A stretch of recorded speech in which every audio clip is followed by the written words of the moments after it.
Hey, Viking fans! The Lost Moment, Season 5, Episode 14. Can you guys believe the seer is dead? You're tuned in to AfterBuzz TV, the ESPN of TV talk. Now, let the buzz begin. Buzz begin! Hello, Viking fans. I'm here in the middle, Steve. Hey, guys, welcome so much. Welcome so much. Of course, I'm going to welcome you so much to tonight's episode, Season 5, Episode 14 of Vikings. We give them big welcome. Welcome very much. Welcome very much. Skål, everyone. Skål, everybody. I've got my bullhorn cup here. You need to get one. I need to get one. By the way. Yeah. And I didn't really drink anything. Yes, there's beer in there, but I didn't get it. It was a spiritual touch. It's got a curve to it, so I thought I got it, but I didn't. Anyways, guys, welcome so much to the show tonight. Make sure you guys are joining us in the live comments tonight. We've got you right here. I've got my iPad out. Nice. And I've got your comments going on. I'm going to put my little keyboard away so you can see how we have. We've got Ariadne in the comments already. She says she's got an amazing prediction for us. Nice. So that is awesome. And I think we need to jump right into this, El. Yeah. Did you do your little intro? Did you introduce yourself? Formally? Well, we did. My name is Yaku. You know, Okay. we kind of keep those things to the end, and because I think the guys said that the theme out there is we want to get to the episode, and they are so eager to talk about it. But, Gotcha. I mean, yeah, I'm not going to kick my social media. I'm just going to say, hey, I'm Al Grag, and I'm ready to get down with Yaku, my brother from another mother. Yes. Shout out to Carrie, who couldn't be with us, and shout out to young half-black, who is James, who is my other brother from another mother, as I am young full half-black. There we go. Young, full, half black, from Africa. Hello, That's everybody. right. So, guys, yes, James is not here tonight. Kerry is not here tonight again. Hopefully, she can Skype in soon at some point. But tonight, you've got me, you've got Al. Make sure you guys give us a thumbs up. Make sure you guys comment, join with us. We talk to us. We are watching your comments in the live chat. And let's jump right into it. Now, you guys know we do storylines here on Vikings. And I think tonight, Al, we're going to start with Iceland. Let's start with Iceland. So Iceland is a very cold and rainy place at the moment. Very cold and rainy place. A lot going down, and the first scene there was kind of like whack, if I can say that. It's completely whack. But first of all, it starts with a big everybody's accusing each other, like you killed Thorin, you killed Thorin, right? Yes. And they're like, what's going on? And then Rafata in the background, I saw her name on the screen, Rafata. She's like, well, she said she was going to go for a walk. She was going to, she doesn't want to, she's not going to walk. She's going to leave. She doesn't want to raise a baby in this terrible place. Do you think that's true? Well, as the episode revealed, that it wasn't that, if we're believing the visions that Floki had, that she was killed. And we always say, well, Floki's a bit crazy. Sometimes crazy people are tapped into that other dimension. I believe he saw her ghost talking to him. It was, and let's say even if, I don't know, okay, you call her Rafata. I don't know, do they also call it Thorin? I don't know if we're getting the characters confused. You guys can help us out in chat. But either way, both things can be true at the same time. She could have said, maybe I don't feel like bringing a baby into this world, but didn't do it. Or maybe that's just all, part of the game and conspiracy. The conspiracy. Okay, so you're saying we've got two things. You've got actually her saying that she doesn't want to bring a baby into this world. Right.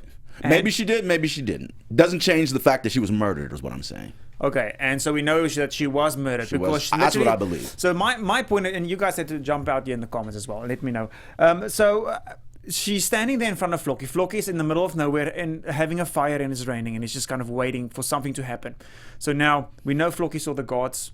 Floki is in touch with that other side, the spiritual realm, which he lost out of recently. Right? Because he was like, why don't you talk to me? Where are you? Right. Like, I'm missing you. And now suddenly there's a ghost that literally is telling him exactly, thank you, Steve. By the way, Steve, can we just say, Steve, give a shout out to us, Steve? Shout out to Steve. What up? Hey, guys. Hey, Steve watched the whole episode with us, so he's on top of it tonight. Steve is like the voice of God, our engineer. One of the guys. One of the guys. Just right next to Ivar. We'll get to that. And so I guess my question here is like, is he seeing ghosts like you said, or is it the gods speaking to him? I believe that Floki has tapped into the other side, the afterlife, that middle ground before you go to Valhalla. And I believe he's seeing true spirits, and the murdered spirits do talk to him. And while the gods may have been silent to him at some point. I think sometimes they also say that that's kind of a test, to test your faith if you're going to endure. I believe not only did he speak to her ghost, she told him where her body was buried. They went to where she pointed to, and her body was there. So, I'm a believer. I'm a believer at this time that Floki sees ghosts. Okay, early prediction. I don't know if, because throughout this whole, because the island, Iceland, which is also an island, made out a bigger part than it usually does in this whole episode, and so I don't think that there's a possibility that this vision that he saw wasn't real. What was his name? We said Asbjorn didn't really kill her. Maybe it was Floki that killed her, because early prediction, guys, he's like, all I want you to do is leave. He said that to even at the end, all I want you to do is leave. So maybe this is his whole plan. That's an interesting take, and I like somebody who can make a counterpoint. So you guys tell us in the chat, what do you guys think? Well, I know Adriani says, I don't remember who said it last week, but I think Floki killed her, so she banished that disruptor. This isn't my big prediction, by the way. So Adriani says he's got a big prediction, but see, someone else said. Like, did they actually show her being Floki killing her? Because I didn't watch the premieres of the trailer. Was it in the normal episode? No, Michael is not going to show that. Okay. That's way too obvious. No, he's not going to show it. So what we did see was that she had a hole in her head. Okay, and but that's part of the vision. That she told Floki where she was buried in a shallow grave. I remember that. Which Floki then found. So I'm kind of on the other people's side. Okay. I'm like, how did you know, Floki, that it actually is there? The theme is, if someone declares himself a god or godly and in touch with the gods, I think it's good to be cynical. Just like we're cynical of Ivar, I think Floki, needs to be held accountable, and we can't just take what he says at face value. But that's my prediction. Okay, that's your prediction. You can't take it at face value. So now this whole scene ends off where, so Floki is in my world is banishing Avon. He wants the disruptors, like Adriani said, to be away. And then Laura's saying she can't believe that Floki's killed her. But it's Michael Hurst. You never know. It's always two sides to the story. But so now he's telling these people to leave, and he's actually expelling them from the community. And he's like, well, we can't leave. It's winter. We're gonna die. So what does it help Floki that these guys are leaving? I mean, actually, I don't. I think he's sowing the seeds of his own destruction.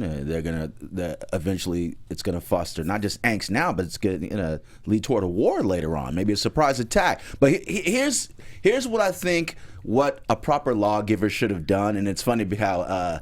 I didn't know you were versed in lawgiver. I'm not, but it's funny how Avon is the lawgiver, but Floki passed this law that they should be expelled. I think if he was told that the murderer was the son, I think the son of Avon, I think he should have just sentenced that son to banishment, and anybody who wants to go with him can go with him. And Avon, we have a whole number of reasons, because he's been a dissenter and undermining the whole time. So maybe in theory he deserves it, but I still stand on maybe this time he didn't actually do it. I definitely don't think I don't think Avon did it. He wanted to see his own granddaughter. I genuinely believe that he wanted to see his own granddaughter, like he said. But that's then the problem. If it was his son, he might have just banished him, but he didn't. He banished all of them, which is just maybe a little bit too perfect. My question, Al, and maybe you guys can throw it out there in the comments as well, Adriani, Laura, tell me, so these guys are really toughing it out. Do you guys agree? They're toughing it out. It's every single time there's a scene in Iceland, it's raining. Oh my goodness! It's either raining or there's some kind of volcano is exploding. Because that was in the scene at the end. Okay, so why don't they just leave? But can they find their way back? Because Floki threw out the compass. Do you think he's found his way back to Kattegat before, but I don't think it's a given that if he's taken everybody with him that they would find their way back to Kattegat. I don't know. It's like a toss-up. With no instruments? He's found his way back before, you're right, with no instruments. So that's a huge deal. But I must say that I think he's got a little bit of a pride thing going. I think that he might just be like, you know what, we will make it here, even if all of us die. So I think that's kind of the whole So you think Floki it's thing. Part of Floki's ego too, which is possible? Well, it must be part of his ego. And tell me what you guys think in the comments. Let's see what Laura said, that I can't believe they're still alive. It's rough. Yes, it is very rough, Laura, because the elements there, like Avon said, it's a hard life. You send us away, we'll die. This is a harsh winter. It's winter in Iceland. I mean, can you get any? It can't get any tougher, but this raises an interesting point. Ladies and gentlemen, have you ever been at a club or a party, and your friends are like, maybe we should go to the other party, maybe we should go to the other club, and you've been like, I think this place is popping, I think we should stay here. It's the age-old question, bird in the hand is worth two in the bush. Do you leave where you're at to go risk something else? You just never know the answer. You risk the answer, and only at this party, Al, it's always raining, and there's dead people everywhere. It's always raining, there's dead bodies, there's blood. Nothing grows. So I mean, that's a good question. I think that's it for Iceland. We should move on to the next storyline. Let's do it. Which we said was England. Now, before we get to England, I think we have some fact or fiction questions from last week that we have to discuss. Now, Al, you weren't here last week, so I'm going to put you on the spot here. Okay. So, two of the questions we had, and I texted James before, and he gave me his answers. What it's supposed to be. So, two of the questions. The first one was, who forged Thor's hammer? Was it the elves or was it the dwarves? So what? Forged the what? Thor's hammer. Who forged Thor's hammer? Thor's hammer. Was it the elves or the dwarves? Dwarves. Is that what you're saying? I'm saying. Which one do you think? See, I'm just gonna work this out rationally off the top of my head. The elves are maybe of slight stature, but closer to human stature. They're basically humanoid, but with the pointy ears, right? And they kind of have the magicalness about them. I feel like that's a little racist, but okay. Excuse me, I'm being speciesist. I'm just kidding. And the dwarves, don't mean to be racist, speciesist. Characteristically, the little people are characterized as being smaller in stature, but able to defend themselves. So who forged Thor's hammer? I don't know. All I can think back is like what I saw in the comic books and the Avengers. So what was his name? Tyrion, the guy who was he played a dwarf in the Avengers, and he forged Thor's latest hammer. That's my as far as my reasoning goes. What did you say was his name?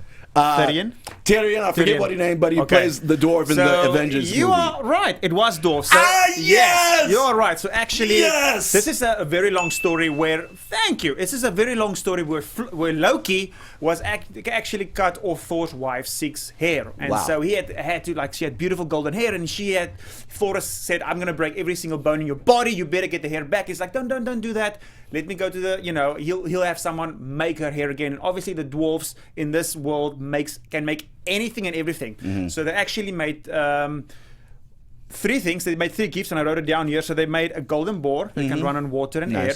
And it was the Brock and Sidney brothers. And they made a golden ring that drips 8 new golden rings. They made the bling. The bling. It drips 8 new golden rings every 9 days. Dripping. And then they made Thor's hammer, which is the most powerful. Ladies and gentlemen, and let me get my own camera for that.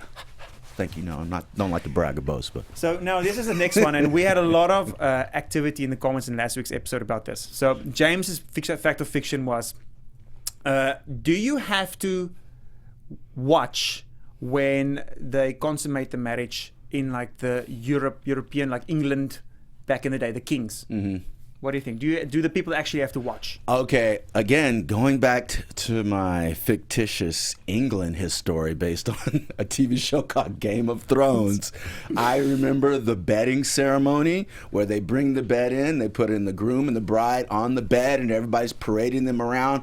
But I don't actually think they need to see the consummation. I mean, unless you're doing something creepy like peeping in the hole. Once they carried the bed to the bedroom, I think it's over. Then it's over. And supposedly the priest or the spiritual guy has tested if the virgin's hymen is in place. I don't know if she's a virgin for their old technology back then, but that's my reasoning. Okay, you're wrong. It is a fact. So James sent me this article, and somebody has to see this. Yes. How creepy! Well, not somebody. All the lords. Back then it was a thing. So I got this open just to kind of educate you guys a little bit. So it says essentially the newly married couple had sex in the presence of witnesses, usually with the bed curtains closed. Remember in the previous episode they closed the bed curtains, but everybody just stood there. Okay, so the curtains are closed, but everybody's still watching. You can see through the curtains. You can see through the curtains. What if I might be having performance issues and I'm just kind of thrusting like this, but they didn't see, actual penetration. I hate to get too raw, but I'm just going like this. They don't actually know.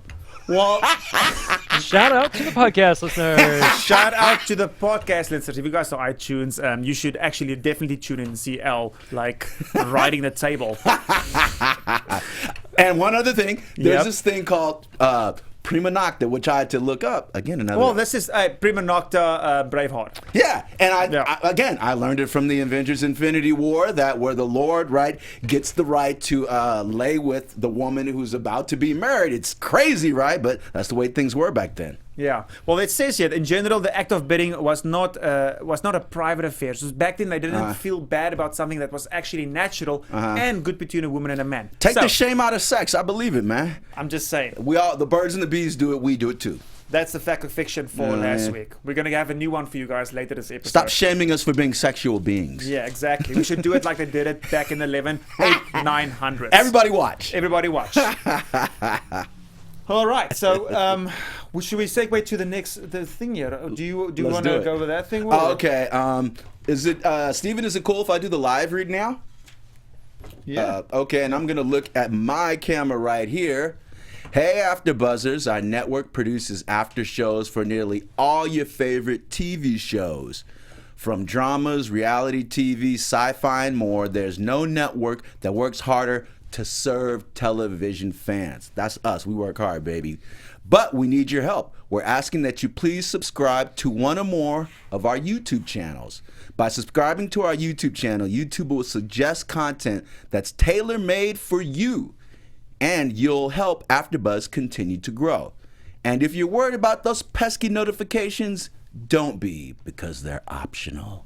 So hit that subscribe button now for this channel, and check out our other AfterBuzz YouTube channels as well. Let us know you did so in the comments, and we'll thank you on air. We'll give you a shout out next time. For now, thanks for being the best fans and for helping us be the ESPN of TV talk. TV talk. You guys are the best fans. Yeah. You made it sound so good. You guys are the Shucks. best fans. I love They you. are. We read all your comments in every episode, and then we obviously We talk got the about it, ride or so- die fans. Thank you We guys. do have the Ride or Die fans, but we also, include you guys. You guys are the fifth host of the show. We've got Al, we've got Steve, we've got James, Scary, and then you guys. You guys keep us honest. We don't know we're learning together. We're learning together. You know what? We got a professor from the where we at? From a Danish professor in the comments last week saying they love the show. He loves the show, and he want more Viking history, which we're not experts on. So Nice. sorry if we're saying anything wrong. Okay. So we're glad we got one professor. Yeah, the thing is, we're not Vikings historians. We're just, I'm in love with the culture and we're in love with the TV show. But we have at least I don't have a big education on ancient Vikings history. Yeah, who does except this guy, which you're going to keep us in check. So Thank you. if you can, keep us in check. All right, Thank you. let's move on to England. So England, all right, so we're opening the scene. We've got all these Viking boats going down the river, and That was a cool shot. It's a cool shot, right? We've got Jarl Olofsson, and we've got King Harold Finehair that is kind of having a conversation, a juicy conversation. Yeah, it is. Again, and it was a random girl behind them. Yeah, random. Right? Was she in it before? I don't recognize her. If somebody recognizes her, tell me. But I didn't recognize her until then. Maybe she was in the background. Yeah. So they're going down. She was in the background, I think. And so they're going down this river. And he basically just says, it's just very clear that the gods don't want me to be happily married because, whatever reason, like he said, Lagerfar killed his wife and all that kind of stuff. But he also finds out that Lagerfar, Bjorn, Ube, and Torvi are all seeking refuge at King Alfred. Right. So he's ready for this. Yes. Definitely. I mean, can I throw this in about Yes. the mystery girl? See, if Carrie was here, she would totally hold us honest or hold me down. And I would like the lady's opinion out there. Carrie would tell me what's this young lady's name? When she interrupted the conversation, said, I'm sorry to be changing topics, but No, go for it. when she interrupted the conversation and told King Harold, no, something to the effect of that you will have a bride and you will be happily married. I took that as her saying, me, all she had to do was like wave her panties above her head, She's ready for this. The power of the P. I mean, she could have been referring to another woman and just been speaking objectively, but Well, we both know that's not true. Yeah, I go back. Shout out to Carrie. I go back to the power of the P. Okay, I think I think we all thought that. I mean, if he's obviously, we all know he's going to be the first king of Norway and blah blah blah, but he's obviously the king already of some, and he all Jarl's Harold Finehead, King Harold Finehead, and he is berating England. So if he picks her up right then she's queen. So that's an easy pass. And all these girls got game, man. All of them got game. You got to watch these fellas. You got to watch these ladies. Ladies got to watch the fellas, but we got to watch these ladies here. They're real crafty and smart. The Viking girls. The Viking girls. Oh my God, they running ish. They can fight. And they can fight. Yeah, we don't leave them at home to cook and clean. No, they can fight. They're just as good as the men, and that's how it should be. Dangerous, man. Yes. I like that. I'm with it. It's just dangerous. It's dangerous. You like those dangerous. I like a crazy dangerous woman. If you're out there. Just get what's your handle? Algie_ Jamaica House film. Algie_ Jamaica House. Ladies slide into my DMs. So if you're out there, go there and go grab him. All right, so we've got now. Yes, the story in England jumps around a lot. Jumps between the Vikings and King Alfred and blah blah blah. And so essentially, we've got Alfred saying, "Okay, so we've got these people coming down the river. They are on their way." And so this happened 2 episodes ago, where they're like, "Okay, you can stay, but you need to fight for me against your own people." Yes. Which I don't think is a big deal. I don't think this is actually a big deal. He's giving them I don't know shelter. what you think? Yeah. Well. Okay, so shelter's a big deal. Yes, they're giving them shelter, but think about who's coming there. It's King Harold Finehead. Who gives a F? Yeah. King Harold Finehead's own brother, Halfdan, fought against him with Bjorn. So Bjorn doesn't like him. Lagerfeld even said, like, he's always been my enemy. Yeah. And I don't even think the other two can even give a shit. I think it's a clear reason to ride with King Alfred in England. Our boy, now excuse me if I'm skipping ahead, Magnus kind of came in and threw a monkey wrench in it, which some people kind of had to take a pause and reflect on his veracity, because he actually came in and told them, look, I'm the additional son of Ragnar. I love you. I miss you guys. I wanted my family. And England is corrupt. I'm really a Viking at heart, and that we should side with King Harold. And this is, by the way, after they've already seemed to have committed to ride with King Alfred. So he kind of throws that question in there. And here's the thing. I agree with Uber as far as like staying loyal to King Alfred for sheltering them. But guess what? Bjorn is the voice of dissent, and he thinks he has a point. What do you think about Bjorn's voice of dissent? I think he's just too loyal. I think he's just a loyal Viking. He's loyal to his gods. He's loyal to his heritage. He's loyal to... Why would you want the protection of this, like, English people? Okay. You know? So it comes down to that. I think it comes down to that, and the fact that, I mean, he just believes Magnus, but also, he didn't like him being converted to Christianity, Uber and all that kind of stuff. But then again, I must say, like, he fought against King Harold Finehead. Did he? Am I wrong? Yes. Did he fight with Halfdan against Harold Finehead? So I don't know why. So he's kind of torn it seems like, but Magnus is obviously throwing a wrench. But I don't know what Magnus's deal is. So talking about that right now, Al, this guy's throwing a wrench. And to be honest with you, we had so many interaction and comments in the comments, and thank you so guys for leaving so many comments. And if you're in the comments right now, in the live comments, tell me what you think right now. Laura, Adriatne, let me know, do you guys actually think that Magnus is Ragnar's son? Because we've got two very solid storylines here, and if you're listening on iTunes, and you totally have to take it on faith. There's no physical proof. It's just, he shed seeds. Well, let's take the proof. Where, like, if you go back a few seasons when this episode was, that we saw her peeing on Ragnar. We saw and we heard it and we saw it and it was funny and we talked about it and But peeing is different than getting pregnant, right? Exactly. Maybe that's foreplay. I don't know. Maybe back then, but they never showed anything else. Okay. But then I can't remember if Ragnar actually saw Magnus just before he died. I think I remember that, but I don't remember him embracing Magnus. So, and that's what Magnus said in this episode. He said, I saw my father just before he died when he was here, and he embraced me. He said that he loved me just as much as he loved all his other sons. So is he just telling a bold-faced lie? Yeah. Is he just telling a bold-faced lie? Or do you guys remember anything like that? Yeah, I'm like you. It's 50-50.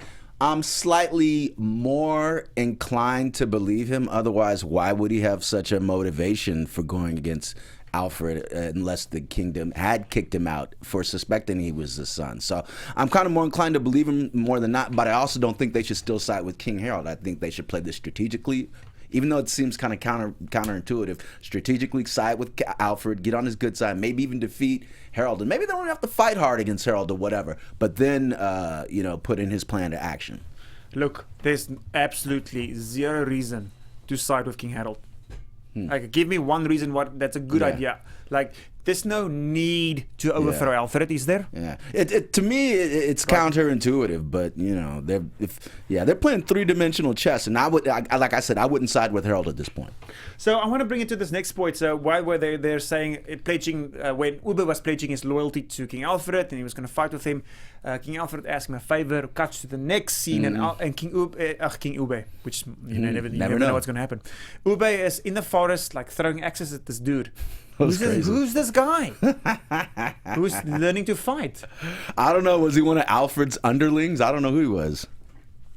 Chief fighter, commander. I mean, it was one scene in the whole, and we didn't reference it again. And I'm telling you right now, it's a super important scene, and it will come back because for some reason, if this guy knows how to fight or whatever he does, he's going to play a massive impact in this whole war. Because Alfred is a genius. Yaku, you nailed it. That's definitely a foreshadowing. They don't put anything like that for nothing. So if they've established the fact that maybe when the going gets rough and they're at war, that this guy he's not going to flinch, it's a secret and weapon. He's not going to fold. When somebody's coming at him with an axe. Maybe he starts singing or something. Everybody just like...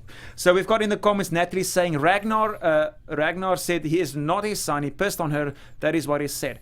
But he could be lying. But he could be lying. Adriatni, when he told his wife he slept with Queen Guinevere.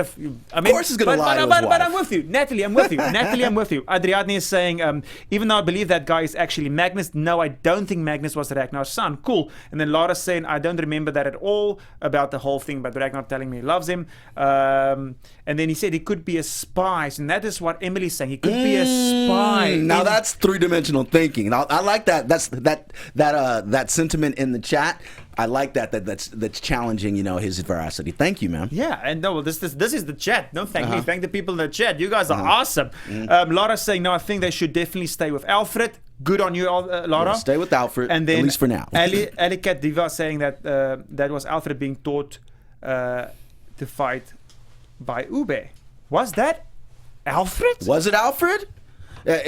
I was actually about to say it was Alfred, but I wasn't sure like you were. Because, wait, Alfred got a haircut. No, his brother got the haircut, right? No, Alfred got the haircut because he said, hey, Bjorn, you cut your hair. And Bjorn is like, okay. Yeah. And the next scene, Alfred's got his haircut. So we have somewhat logical reason to be confused. But again, help us in the chat. Yeah. That's why we need you. We only get to watch it one time. Yeah. We don't get to rewind. And then we race here and talk to you guys. Yeah. So, hey, help us in the chat. If you watch us afterwards, make sure to comment afterwards in the actual permanent comments as well. Give us a thumbs up and let us know. Tell us. Just be nice and diplomatic. Nice and diplomatic is right. So now we're going to jump. We've got a few minutes left. 15 minutes.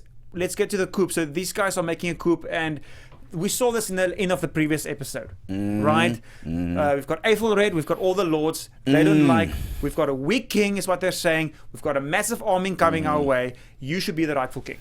Man, you know what it is? It's Ragnar and who's his brother's name who went off to England and became king again? I can't believe I'm forgetting his name. Ragnar too? Yeah, it's Ragnar and his brother all over again. Rollo. Rollo, yeah. The brother who, was passed over, who people thought, was going to be king. And that's always going to be a nagging thing when you feel like you've been passed over. But while I totally get why he took the meeting and why he's tempted to, even as that was going on, I was like, the reversal in the story is that he's going to remain loyal to his brother, especially after Alfred had that talk with him. I was like, how can you betray him after that? But the talk was after he agreed to the plan. Does he agree because he agrees with the lords? Does he agree because he wants to be king? Like, what is the incentive there? I think two things can be true at the same time. Yes, he wants to be king, but at that moment, especially after Alfred had the private, like, dude, I need you. You're my bro. I can't do this without you. After he had that heart-to-heart talk with him, I think that prevented him from going through it at the moment. And it's no easy matter talking about killing your own brother. Basically. So I think that also plays the rule. And so the plan is, okay, so we're going to call a war council. We're going to get everybody in the room. We have enough guards or military people on our side to, at this point, kill all of them.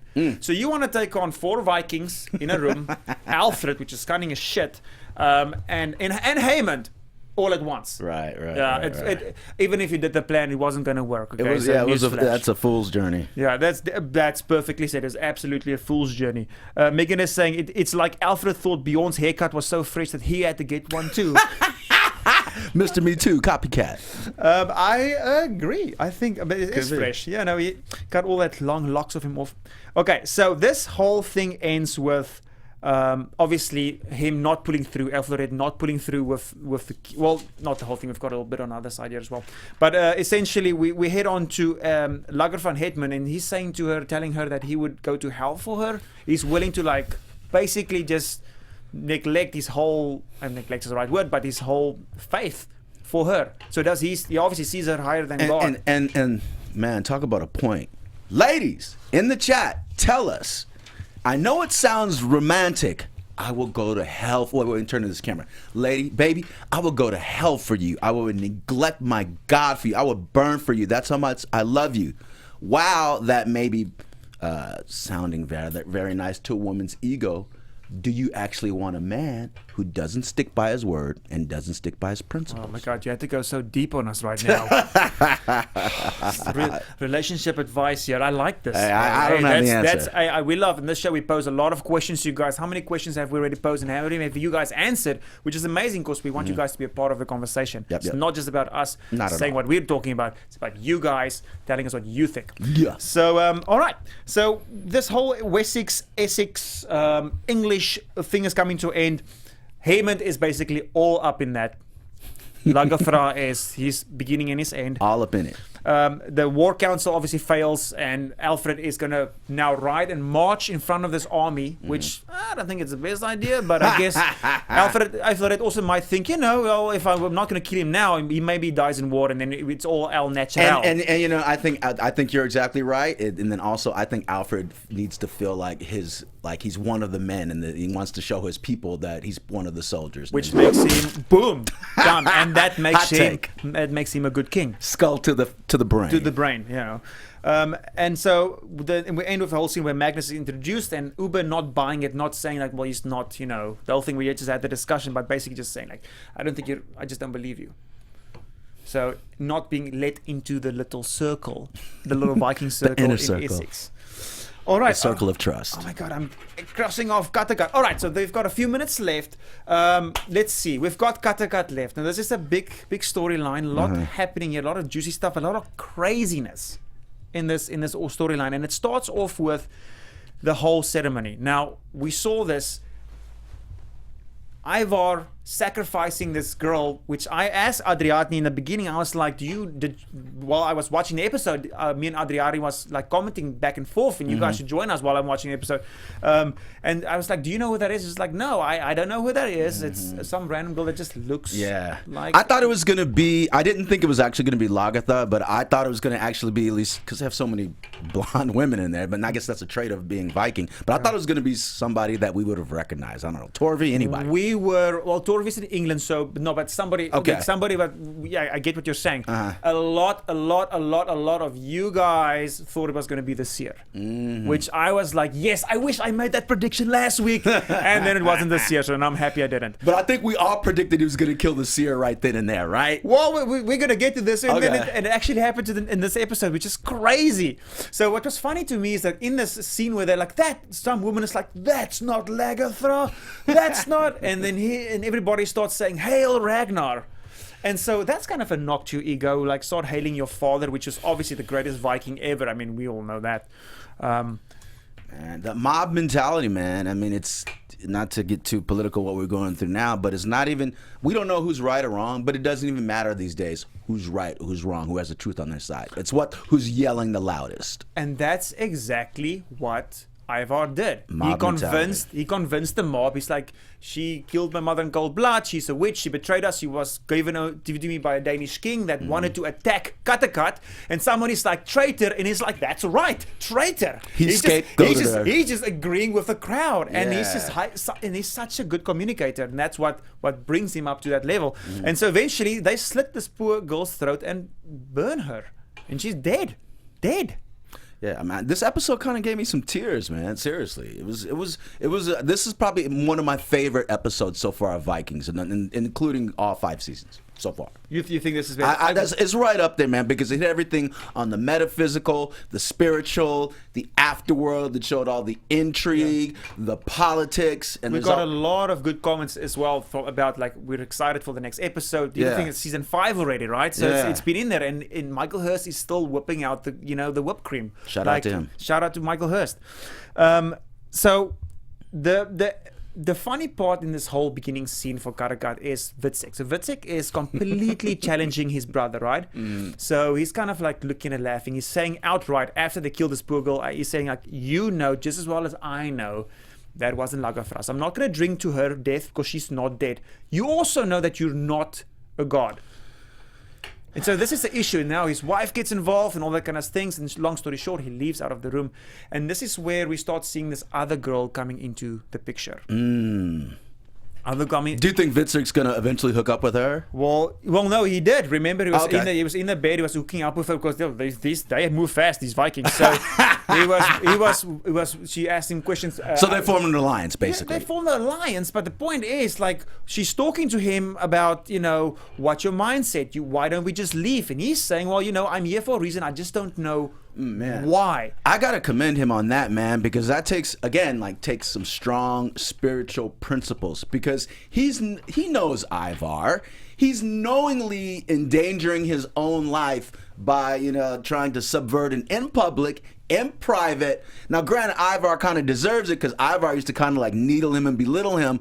But we all know Ivar has a huge ego, and the fact that his brother's going to sit him and kind of like undermine him, it's placing his life in jeopardy. So the fact that he's staying, I got to ride with him, man. Whether he gets an army and overthrows Ivar, whether he replaces Ivar, or maybe his death is a sacrificial turning point that turns the whole tide. politics around. Yeah, that turns the tide. I don't know, man. I got to give it up to him. Like, we've talked about Uber Singh the Seer, and he's cut out for more, and we know about Ivar, but we gotta start giving Witsek some props. I agree, giving him some props. What I do want to call out though is he needs to be careful of this girl, and I'm gonna let Steve take this over because Steve made a very, very good prediction. Steve, take it away. Holler at Steve.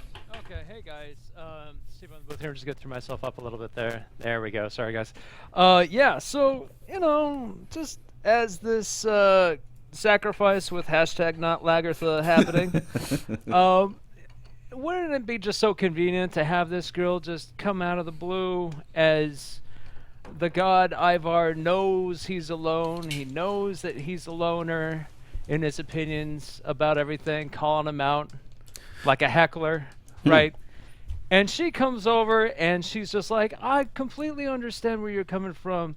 Yeah, Ivar's, forget that. Hey, you know what? Maybe we should just run away together. Wouldn't that just be a little too convenient? You're saying it's too convenient, too good to be true. I mean, or we should doubt it. Yeah, well, just a little skeptical on timing, presentation, all that. Too smooth, too sudden, too easy. That's the beautiful thing about the show, man. It's like it's so hard to commit one way or the other. They keep you guessing. That's my thing, because everybody has good points on both sides. Yeah, both sides is right. So, Steve, you're basically saying she might be a spy. Yeah, I suspect foul play. She speaks foul play. She works for Ivar, and not only is he telling, just like everyone else in town, just like everybody else in town, exactly. But you know what else? Except Steve? for the seer. Okay, well, we'll get to him, right with him now. Now, one last thing with this girl is he's also telling this girl exactly how he feels about Ivar and that he liked Ube and that he betrayed Ube. This, if she's a spy, is going to go straight back to Ivar. Oh my God! If she's a spy, he's done. He's done. He's cooked meat. Which is bringing us to, he's got a few people in this house, rebellion. He's, people aren't, and we hear in the comments, people aren't behind Ivar 100%. They're battling people. So this is a theme now already. People saying Hail Ragnar. So this is a theme throughout the episode going on, and then this whole thing ending off with the seer, which he must be ancient now. I thought we knew was going to die, and this was the episode. And talk about a turning point. Killing the last prophet, the only prophet. They're linked to the gods, and that's the quintessential example of hubris. Is Ivar saying, no, you are not representing God. You are not of God. I am God. So he gets to kill him. So it's I mean, it's a classic story, but it's also like almost like a demonic thing when you don't have to believe in God per se as an old man in the sky, but for someone to not to deny certain spiritualities and universal laws like Ivar is doing, I don't know, man. I don't know. They're plunging into darkness. And that's what the seer said. He's defying he's defying all natural laws almost. Yeah. And so just before the seers with Witzek, he said that you will, because I think it's important. It's basically one of his last predictions, saying that you will accomplish what someone else can't, but the cost is going to be too high. So we'll see what that is. And then it ends off with Ivar just doing that. He sees himself, I think, as above the gods and kills the seer. He's drinking his own Kool-Aid, man. He kills the seer. Yeah. All right, let's get to predictions. All right, predictions.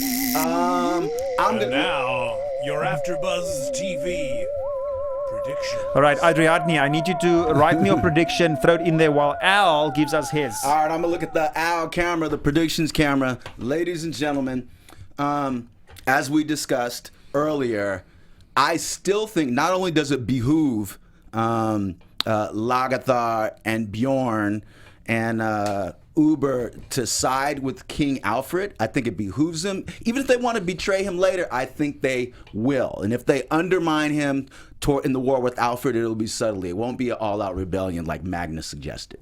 Okay, so your prediction lies in Wessex. That's a good one. We've got one from Adriadne. She says, got a big prediction. She says, my big prediction is that Ivar will die in the season finale of season 6 premiere for sure. I'll go even so far as to say that Witzek will do it. Andriatni, that is kind of crazy. I don't see Ivar dying at all. I think he's after Ragnar a huge person carrying the show, and so from a perspective of writing this, I don't know that is even possible. I'm gonna go with my prediction with Natalie, but I must say, Adriatni, that's a bold one, and I like it. I like where you play. Natalie is saying that Witzek will wake up and he will join the others, and that is exactly my prediction, Natalie. Good job on that. Interesting. I think he's going to wake up, join the others, and join the others meaning, I don't know if it's going to be Bjorn or Lagathar or that, but for me it will be anybody against Ivar. So if it's the others meaning this rebellion that's growing in this Kattegat town, that's what it's going to be. Gotcha. That's what it's going to be. All right, so fact or fiction for this week that we will talk about next week. I've got it written down here. And the fact or fiction is just normal Viking history, nothing to do with this show. And it is, did the Vikings wear helmets with horns on them? Think about what you've seen in these episodes. Did the Vikings wear helmets with horns on them? Throw that answers of this fact or fiction in the comments of the permanent episode, and then we'll talk about this next time. Guys, thank you so much for joining us tonight. This was amazing. Season 5, episode 14. My name is Jaco Winnings. You guys can catch me at www.grapeunknown.com. Grape Unknown. So if you want to learn anything about wine, come to Grape Unknown, and you can get a free course there for free because it's free. Nice. So if you want to wine. Hey everybody, I'm Al G, Al Grag. You can find me on IG. Write this down, my IG, ALG, ALG _ Jamaica House Film. ALG _ Jamaica House Film. And let's rap, let's discuss it, let's get all into it. All right, we'll see you guys not next week because we're not live. We're closed next week. So the week in the first Wednesday in the new year, we'll be back here in the studio with you guys. We'll do 2 episodes. Nice. If there's an episode next week, I don't know. Mwah! We love you guys. Merry holidays, happy Christmas. Happy Christmas. Merry New Year. Our founder, Keven Undergaro, Phil Svitek, and me, Maria Menounos, would like to thank you for tuning in to AfterBuzz TV.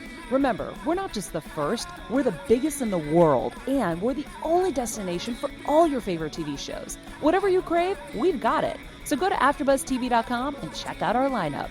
Buzz you later. The views expressed herein are those of the hosts only and do not necessarily reflect the views of AfterBuzz TV or its owners or principals.